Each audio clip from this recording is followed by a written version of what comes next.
people and organizations to their next best steps towards growth and sustainability. And this last year, it's mostly been around helping people and groups work on their virtual presence and how they're going to be online. But I've been coming on live and just every once in a while sharing some thoughts I have about a specific topic. And today I wanted to talk a little bit about science and certainty.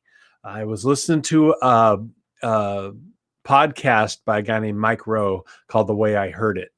And he was talking about how he was off by roughly 2 trillion.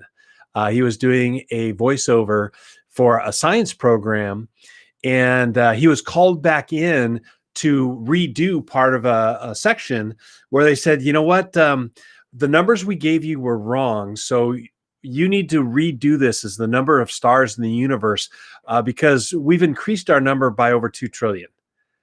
And this is NASA giving him the data. And then he was riffing on the idea of how certain he sounded. Every take he gave, regardless of the data, he sounded so certain. And the thing that took it even a step further is that a few weeks later, he was called back in to correct it again, back down a couple trillion. And it got me thinking about the nature of science and how certain scientists sound, mostly in sound bites, because they're only given a few seconds to relay really complex information.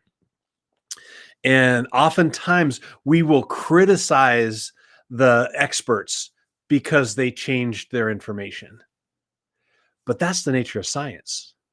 I've got a degree in biology, and that was a long time ago.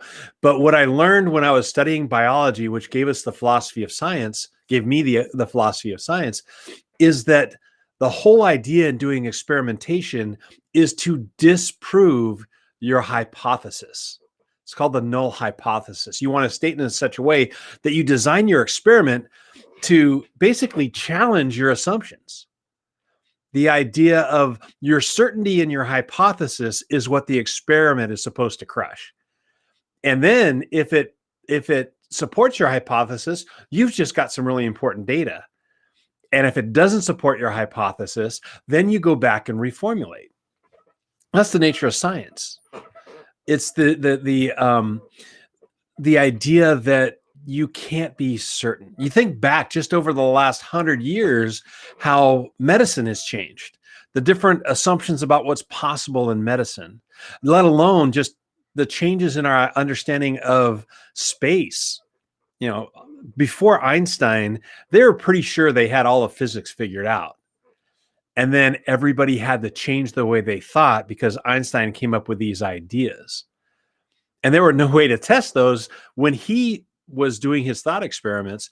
But now in the last 100 years, since Einstein came up with his theory of general relativity, a lot of the things he tested turned out to be accurate. And it's still changing. I go back to medicine, and I have an artificial knee.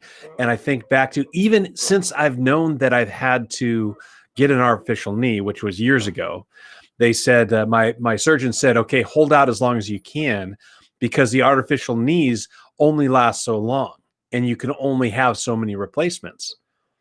And back then they said 10 years max. And now they're pushing 20 years as far as how long an artificial knee will last. So our understanding changes because science challenges itself. They really push back on confirmation bias, meaning that don't look for the things that support your perspective. Look for the things that will challenge your perspective.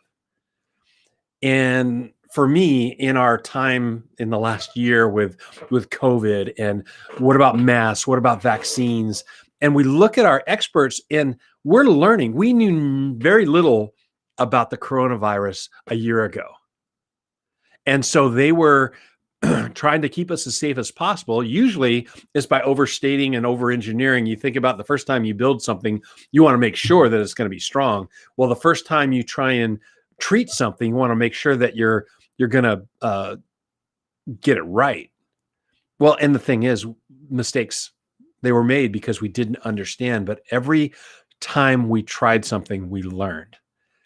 And so changing your mind based on new data is what science is all about. So if you're following the science, you're following the changes. And I'd love to hear, so if what are your thoughts on this? Go ahead and comment here on following the science. And if you're interested, you can. I'm playing with my new tool. You like and share this. Have some fun with it. And I'd love to hear back from you. Again, I'm John Losey, Into Wisdom Group. If you need thoughts on how you can grow and take your next best step forward, reach out. I'd love to talk to you.